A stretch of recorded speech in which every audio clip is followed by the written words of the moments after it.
नमस्कार दर्शकों, doctor speak में आप सभी का बहुत बहुत स्वागत है। स्ट्रोक यानी ब्रेन अटैक, ये दरअसल अगर दिमाग के किसी हिस्से में रक्त की आपूर्ति रुक जाती है तो दिमाग के उस हिस्से की कोशिकाएं नष्ट होने की स्थिति को कहा जाता है।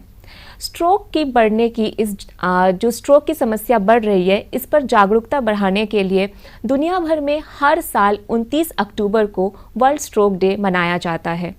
दुनिया भर की अगर आंकड़ों को देखा जाए तो हर साल करोड़ों लोग इस बीमारी से ग्रस्त हो रहे हैं और जिसमें से एक बहुत बड़ी संख्या की मृत्यु हो जाती है या फिर उनमें परमानेंट डिसेबिलिटी आ जाती है। तो स्ट्रोक की इन्हीं गंभीरताओं को देखते हुए आज का हमारा चर्चा का विषय रहेगा स्ट्रोक एंड इट्स इफ़ेक्ट्स।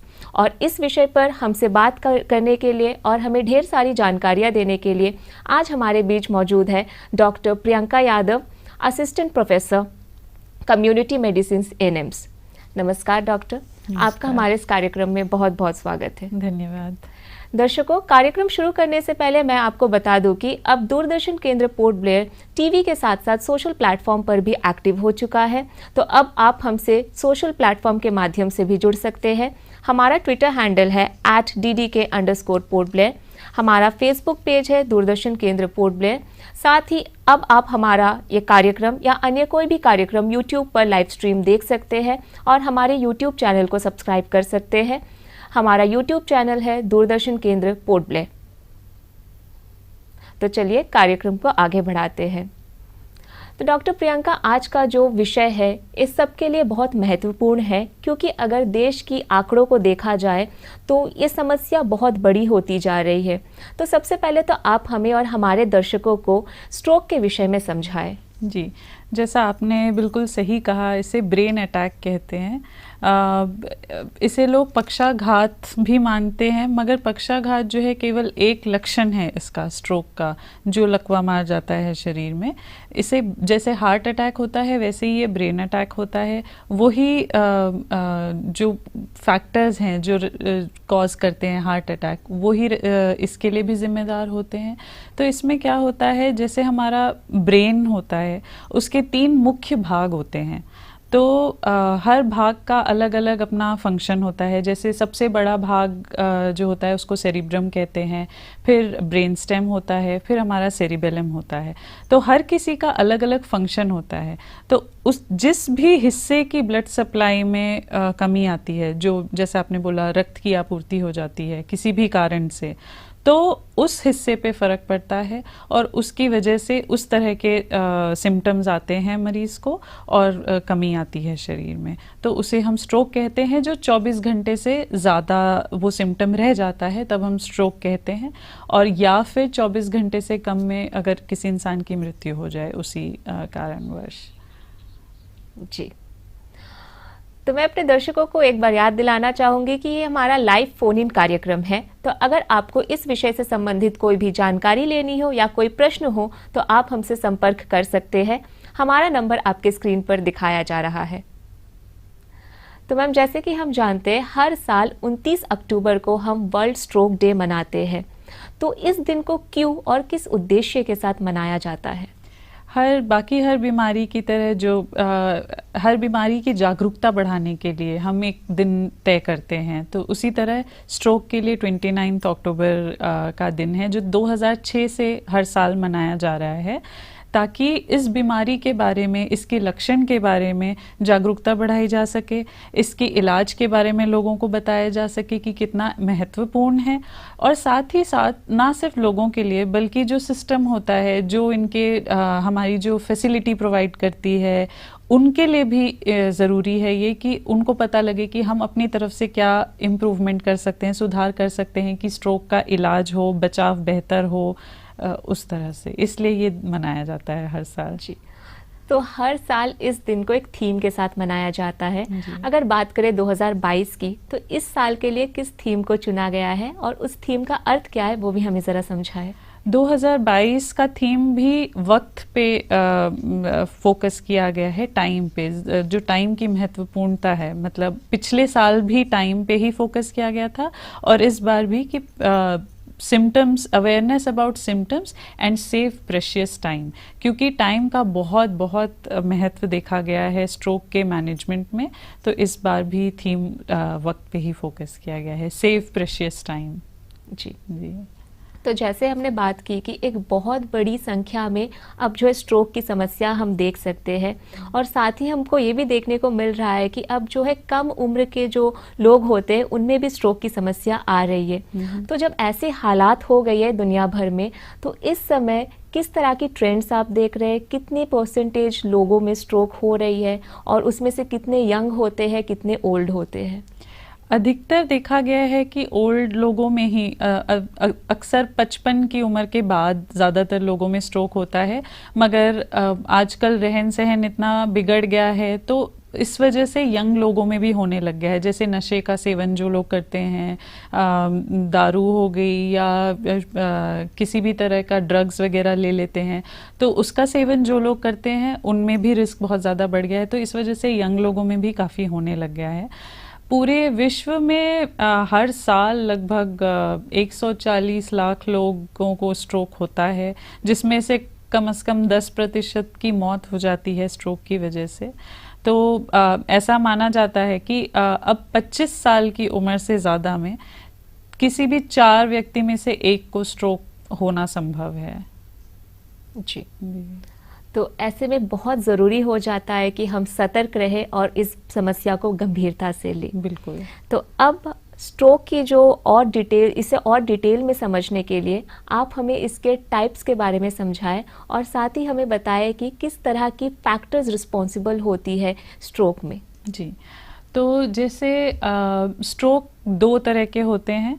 एक होता है इस्कीमिक स्ट्रोक, जो सबसे आम तौर पे होता है। 85% लोगों में इस्कीमिक स्ट्रोक होता है। जैसे आप इस पिक्चर में देख रहे हैं, जो धमनियां होती हैं जिनसे रक्त का प्रवाह होता है ब्रेन में, उसमें किसी कारणवश अगर ब्लॉकेज आ जाती है तो वो रक्त पहुंचता नहीं है ब्रेन के उस हिस्से में और वो डैमेज होने लगता है। तो उसकी वजह से इस्कीमिक स्ट्रोक होता है। इस्कीमिया यानी खून का ना पहुंच पाना, ऑक्सीजन नहीं पहुंच पाता है, खून नहीं पहुंच पाता है, तो वो सेल्स मरने लगते हैं, इस वजह से होता है। बाकी लगभग 15% लोगों में हेमोरेजिक स्ट्रोक होता है, जिसमें क्या है कि कई कारणवश जैसे कोई बनावट में खराबी हो या कोई बहुत ज़्यादा ब्लड प्रेशर इतना बढ़ गया हो कि नस फट जाए, तो खून बाहर निकल आता है, और वो खून जो निकलता है वो प्रेशर डालता है दिमाग के उस हिस्से पे, और उस प्रेशर की वजह से वो सिम्टम्स आते हैं। तो ये 2 प्रकार के स्ट्रोक होते हैं आमतौर पे। एक TIA भी होता है, जिसको हम कहते हैं ट्रांजिएंट इस्कीमिक अटैक, जो ट्रांजिएंट जैसा कि नाम है, क्षणिक होता है। तो ये 24 घंटे से कम में अपने आप सिम्टम आते हैं, पर वो अपने आप सुधर भी जाता है। तो वो पूरा स्ट्रोक नहीं होता है, पर वो एक वार्निंग की तरह होता है कि मतलब जिनको TIA हुआ है, ऐसा देखा गया है कि 3 महीने के अंदर अंदर उनमें से 10 से 15% लोगों को स्ट्रोक होता ही है। तो ये कुछ टाइप्स होते हैं स्ट्रोक के। और रिस्क फैक्टर्स की अगर हम बात करें, रिस्क फैक्टर्स बहुत सारे होते हैं। एक तो आपके जो लाइफस्टाइल फैक्टर्स होते हैं, जैसा मैंने बताया, अगर शराब का सेवन कर रहे हैं, ड्रग्स का सेवन कर रहे हैं। फिर मेडिकल फैक्टर्स होते हैं, आपको अगर कई सारी बीमारियां हैं ऐसे, जैसे डायबिटीज़ हो गई या हार्ट की बीमारी हो गई, तो इस तरह की बीमारियां अगर हों तो उसमें भी स्ट्रोक होने का खतरा ज़्यादा रहता है।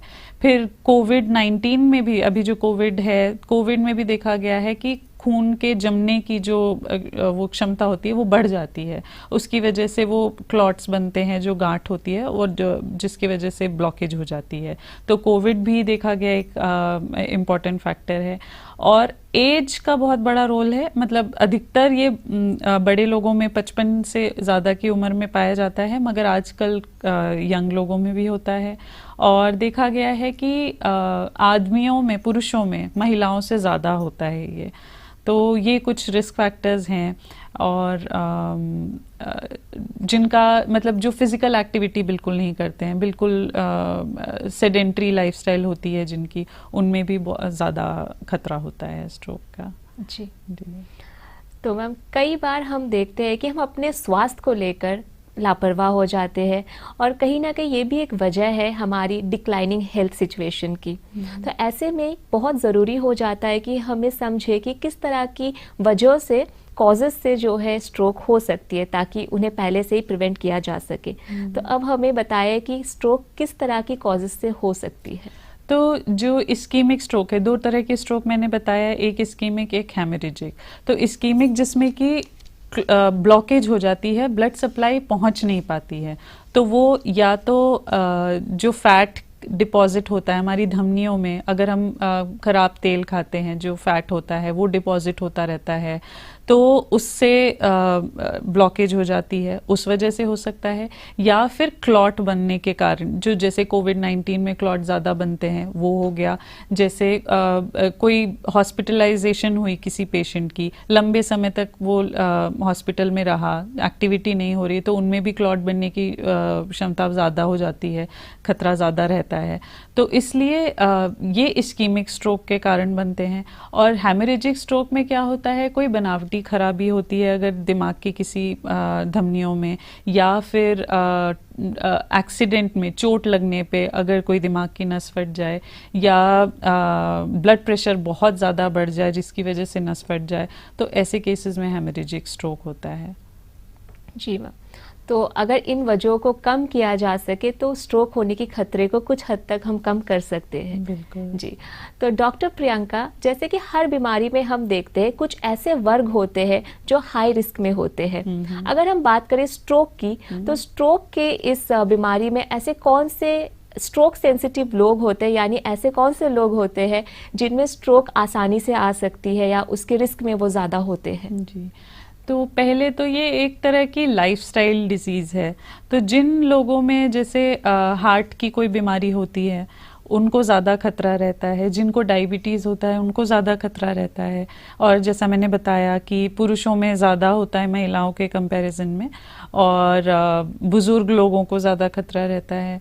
कुछ महिलाएं जो ओसीपीज़ का प्रयोग करती हैं, जो हार्मोन्स होते हैं, तो उसमें जो ईस्ट्रोजन होता है वो भी खून को गाढ़ा करता है, तो उनमें भी थोड़ा सा खतरा बढ़ जाता है। जो लोग स्मोकिंग करते हैं, सिगरेट धूम्रपान करते हैं, उनमें खतरा ज़्यादा रहता है। जो लोग शराब का सेवन करते हैं उनमें भी खतरा ज़्यादा रहता है। तो ये सारे कुछ वर्ग हैं जिनको ज़्यादा ध्यान देना चाहिए। जी।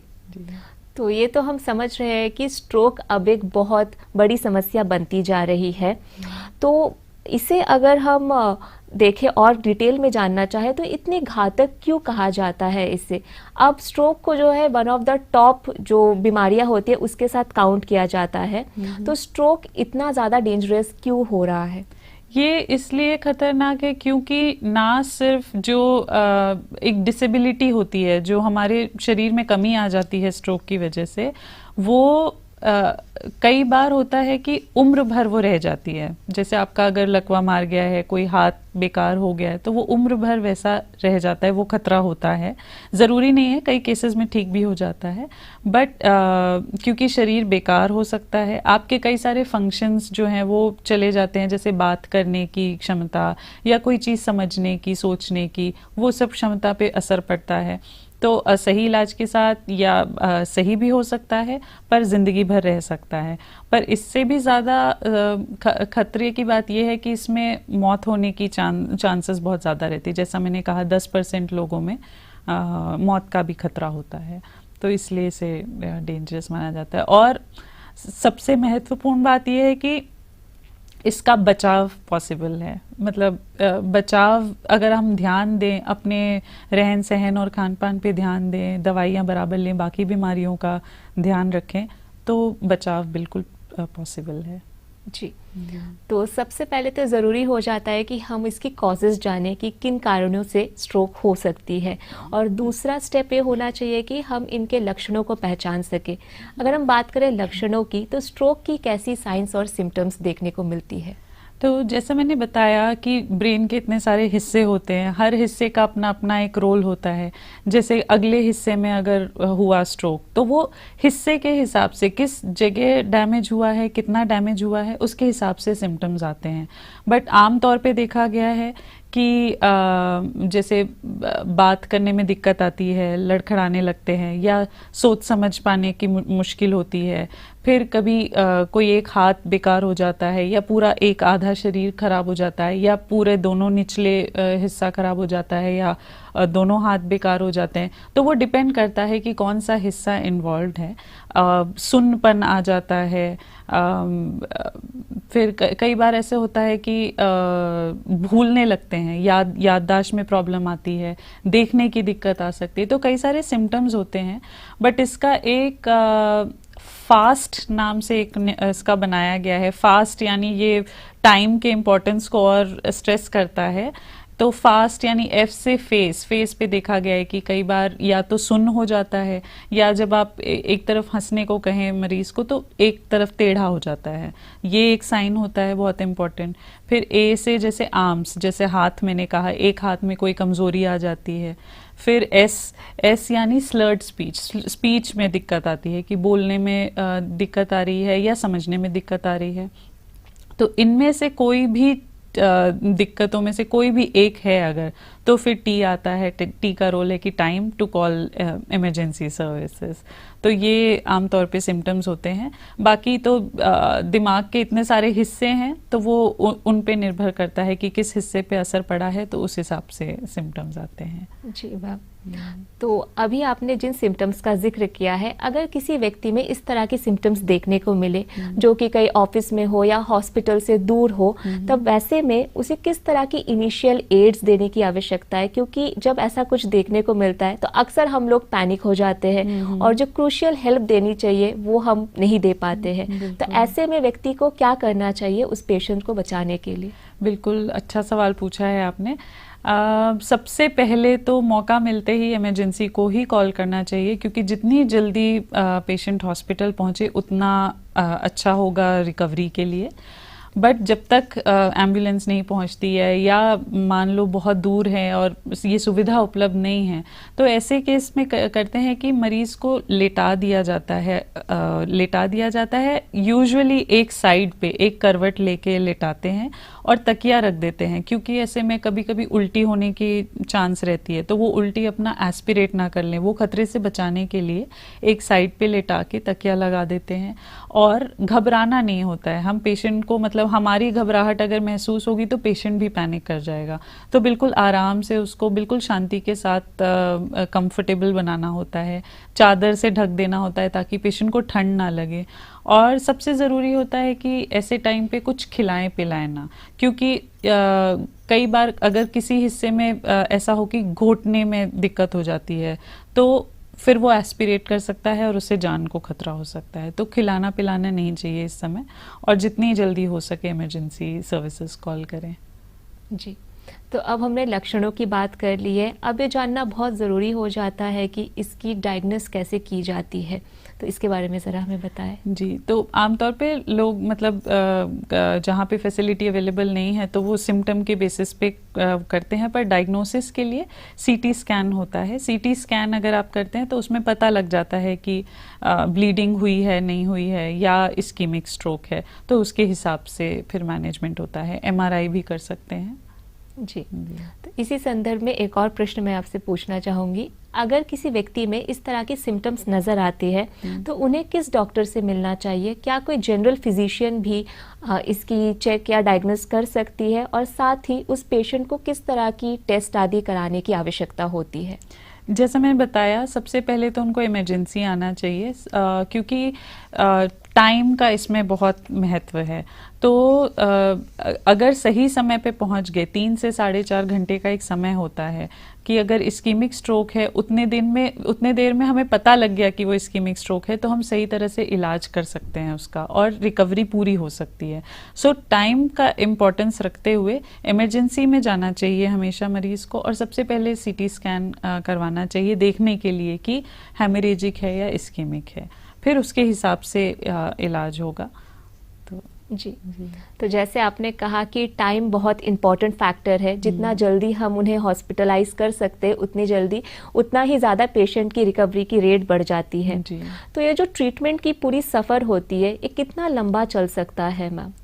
ये तो डिपेंड करता है, अगेन मतलब कई सारे फैक्टर्स होते हैं इसमें कि पहली बात किस उम्र में हुआ है, दूसरी बात किस हिस्से में हुआ है और किस हद तक का डैमेज हुआ है, तीसरी बात कि क्या फैसिलिटीज़ अवेलेबल हैं वहाँ पे। तो ये बहुत सारी चीज़ें, और सबसे ज़रूरी बात होती है पेशेंट का खुद का विल पावर कि वो कितना उपलब्ध है जिससे हम स्ट्रोक को टैकल कर सकते हैं।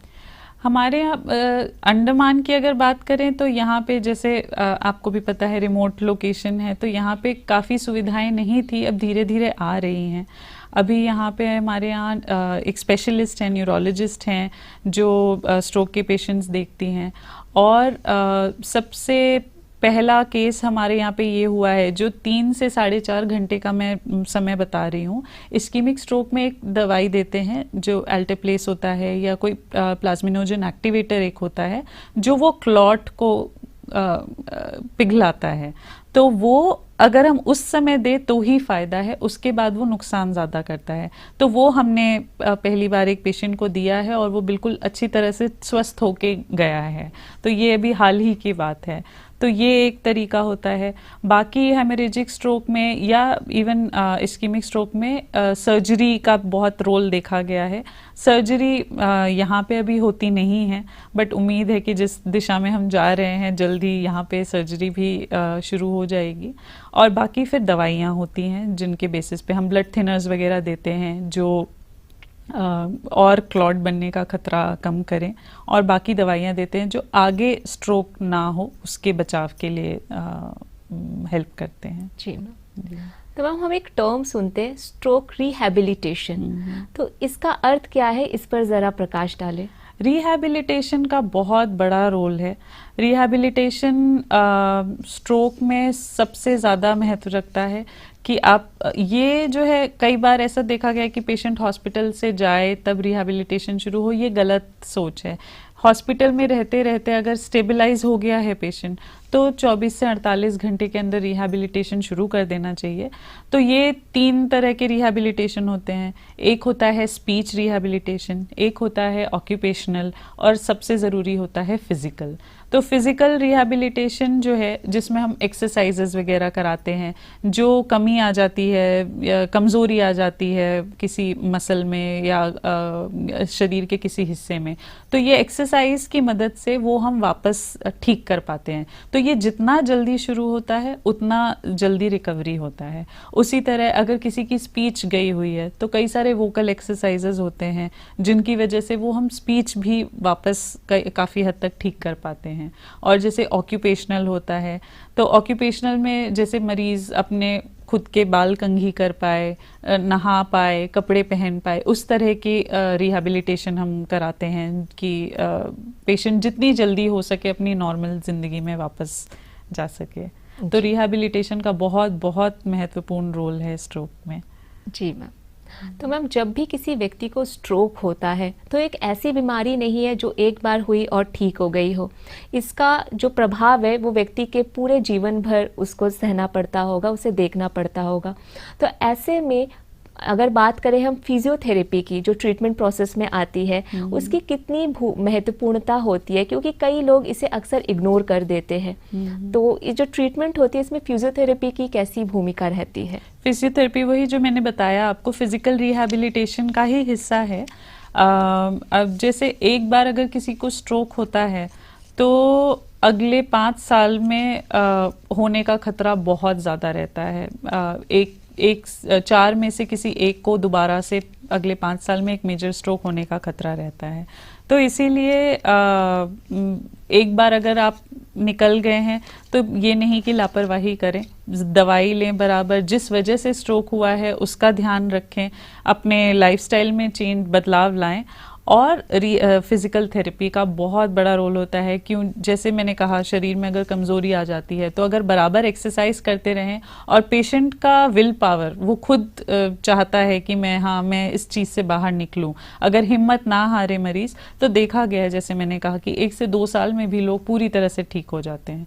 तो जैसे आम तौर पे 10% लोगों में पूरी तरह से रिकवरी हो जाती है, 10% लोग पूरे के पूरे ठीक हो जाते हैं, मगर फिर 25% ऐसे होते हैं जिनमें हल्का फुल्का रह जाता है, कमज़ोरी रह जाती है। जैसे अगर हाथ बेकार हुआ हो तो वो ठीक हो जाता है, पर हाथ में थोड़ी कमज़ोरी आ जाती है कि जैसे कोई चीज़ पकड़ पूरी तरह से नहीं पाते हैं।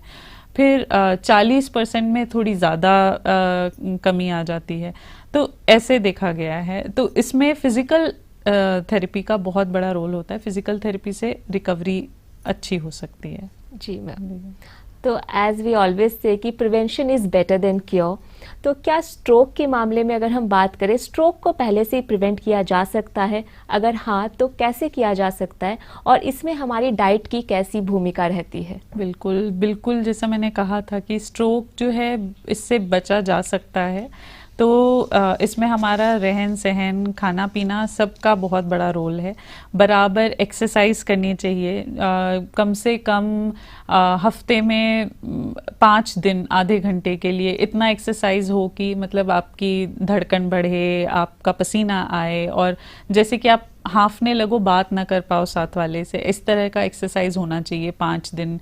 फिर खाने पीने में बहुत ध्यान देना चाहिए। बहुत सारे फल, सब्जी, फाइबर जो भी होता है ना, उनका सेवन करना चाहिए। नमक जो है 5 ग्राम से कम होना चाहिए। और जो तला भुना जंक फूड जो खाते हैं वो बिल्कुल कम करना चाहिए, क्योंकि इनमें खराब वाला फैट होता है। तो खाने पीने, फिर जो शराब का सेवन करते हैं, शराब का सेवन कम करें। जो ज़्यादा खतरा उन लोगों में होता है जो कभी कभार जैसे वीकेंड में बहुत ज़्यादा ले लेते हैं दोस्तों के साथ बैठ के, उनमें ज़्यादा खतरा होता है। तो ये वाली चीज़ें कम करें, शराब का सेवन कम करें, स्मोकिंग कम करें। तो अगर ये सब चीज़ करेंगे तो उससे बचा जा सकता है बिल्कुल। और साथ ही क्योंकि और बीमारियां होती हैं आपको, जैसे डायबिटीज़, हार्ट की बीमारी, ब्लड प्रेशर, ये बीमारियों की वजह से स्ट्रोक का खतरा ज़्यादा रहता है। तो इन बीमारियों का भी बराबर ध्यान रखें, समय पे इलाज लें, तो स्ट्रोक से बचा जा सकता है। जी मैम। तो सवाल तो काफ़ी है मगर समय का अभाव है, फिर भी जाते जाते आप हमारे दर्शकों को संक्षिप्त में क्या सलाह देना चाहेंगे? मैं यही सलाह देना चाहूँगी कि अपने शरीर की जो स्वास्थ्य है अपना, वो अपने हाथों में है। तो बराबर ध्यान दें इस बात का, अपना लाइफस्टाइल अच्छा रखें, क्योंकि कई सारी बीमारियां होती हैं जो ये एक ही तरीके से निपटाई जा सकती हैं। भले ही आपकी हार्ट की बीमारी हो जाए, स्ट्रोक हो जाए, ब्लड प्रेशर हो जाए, ये सारी बीमारियां आपस में रिस्क फैक्टर इनके एक जैसे ही हैं। तो इन पे ध्यान दें, खाना पीना सही रखें। जी मैम। तो आज आप हमारे बीच आई और आपने इतनी सारी जानकारियाँ दी, तो इन तमाम जानकारियों के लिए दूरदर्शन केंद्र पोर्ट ब्लेयर की पूरी टीम की ओर से आपका बहुत बहुत धन्यवाद। तो दर्शकों, ये बहुत ज़रूरी है कि आप इसकी गंभीरता को समझें और अपने स्वास्थ्य को लेकर सतर्क हो जाइए। तो आज के इस चर्चा में बस इतना ही। अब हमें दीजिए इजाज़त। नमस्कार।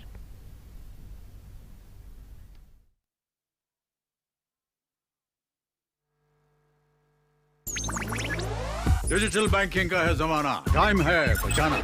डिजिटल बैंकिंग है आसान, करो चाहे कोई भुगतान, एनी टाइम एनीवेयर, सेफ है, फास्ट है, हर पेमेंट उंगलियों पे सेट है। लेन देन के हैं ऑप्शंस कई, IMPS, NEFT, UPI भी। 24 घंटे करते ये काम, पेमेंट आसान और रहे आराम। RBI कहता है जानकार बनिए, सतर्क रहिए। 5, 4, 3, 2, 1.